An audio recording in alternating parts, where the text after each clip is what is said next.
I think when this horror in Gaza is over, this destruction, this slaughter and starvation, which so many human rights organizations and legal scholars now call genocide, when it's over, there's going to have to be a reckoning in the United States, not just in the US government providing the weapons and diplomatic support, but a kind of broader cultural reckoning, because there's so many institutions that I think are culpable in this that will need to look themselves in the mirror. And one of them is the US mainstream media, because even now, even after almost 2 years into this, it's still so easy for people who support unconditional support of what Israel's doing to go on the US media and say things that are palpably, obviously untrue and not be challenged on these things, right? And so one example is from last week. The ADL, Anti-Defamation League head Jonathan Greenblatt goes on a show called Squawk Box on CNBC and just says one thing after another that are just obviously untrue, right?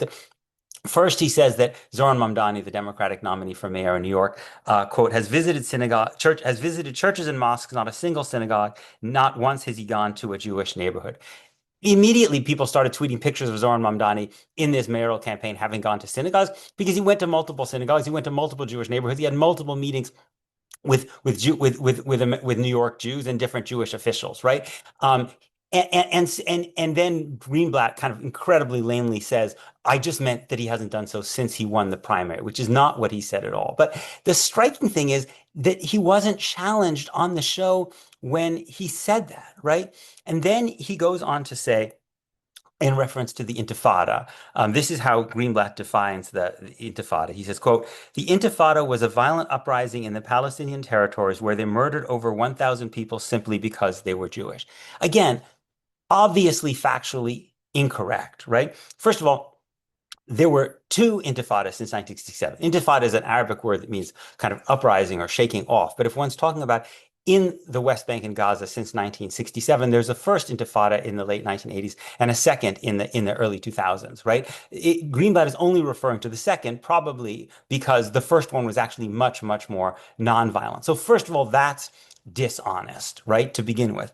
Secondly, he says that they murdered over 1,000 people, Israeli Jews.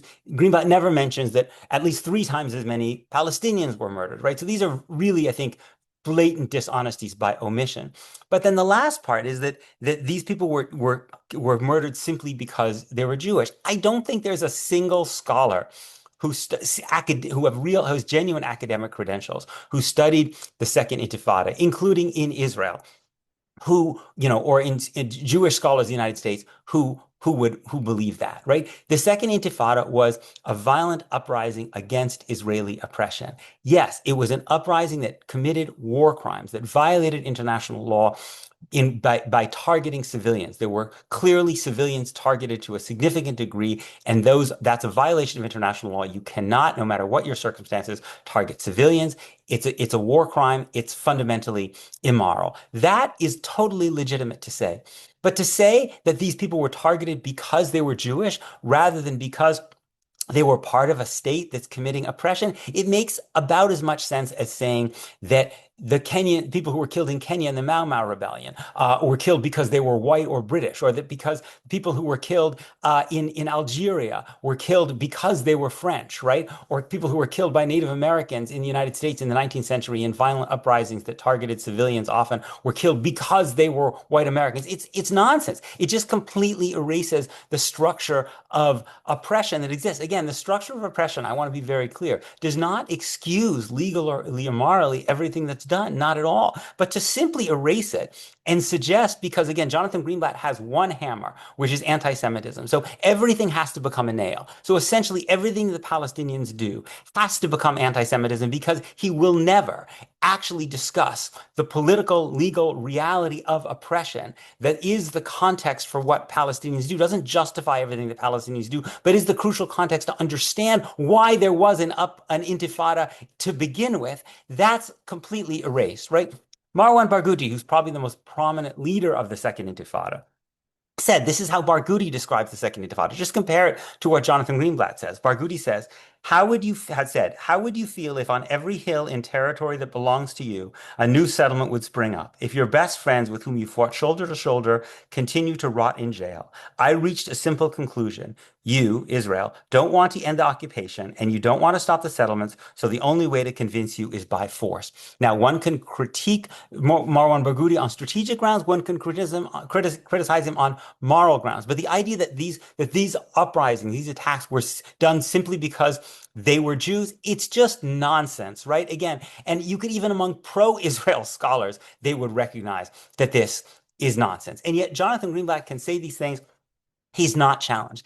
And then one of the interviewers, to their credit, when Jonathan Greenblatt is basically saying that he's positing himself as the arbiter of how Jews feel about Zohar Mamdani, because evidently someone made Jonathan Greenblatt Pope. I wasn't around for that election, but evidently we made Jonathan Greenblatt our Pope. And this one interviewer, to her credit, on CNBC Squawk Backs, starts to quote polls to Jonathan Greenblatt. She quotes one poll suggesting that he won a third of the Jewish vote, which was a plurality in the primary, and a second one suggesting that among younger Jewish New Yorkers, I think under the age of 44, there was a poll that showed him with 67% of the vote. And what does Jonathan Greenblatt do? Right? Pope Greenblatt says repeatedly, I don't believe those polls. I don't believe those polls. And they just let him say this? I mean, this is nonsense. This is unbelievable. Why on earth would you allow Jonathan Greenblatt, who's not got no expertise in polling, right, to basically say, you should listen to me, you should believe me about what Jewish New Yorkers think, rather than actually several scientifically conducted polls about what Jewish New Yorkers think, which suggest that actually Zohar Mamdani has a lot of support among Jewish New Yorkers, which is something which is very uncomfortable for Jonathan Greenblatt to admit. And so he just dismisses it and he says the polls are lies, right? And then he gets away with it, right? And if this were going to be Jonathan Greenblatt's last interview on this show or on any mainstream show, because there was a general understanding in the media that if you lie this blatantly, there should be some consequence. Then we could be getting somewhere in terms of the discourse, right? I certainly think that if there was a Palestinian or pro-Palestinian advocate who went on one of these shows and lied as blatantly as Jonathan Greenblatt did, that person would not be getting invited back, right? But all the evidence suggests that Jonathan Greenblatt will be getting invited back to talk to interviewers who either don't know enough to challenge him or are ideologically so sympathetic that they don't challenge him even when he's saying falsehoods. This is emblematic of a broken mainstream media environment. And that broken mainstream media environment is absolutely connected to the fact that the United States continues to send the weapons that slaughter and starve people in Gaza, and it is absolutely connected to the fact that the Trump administration, with the support of many American universities, can blatantly infringe upon the freedom of Palestinian and pro-Palestinian activists, even to the extent of sending them into gulags in Louisiana. These things are directly implicated. The American media is directly implicated in the horror that is happening both in Gaza and in the United States under the Trump administration, because they allow people like Jonathan Greenblatt to lie and get away with it.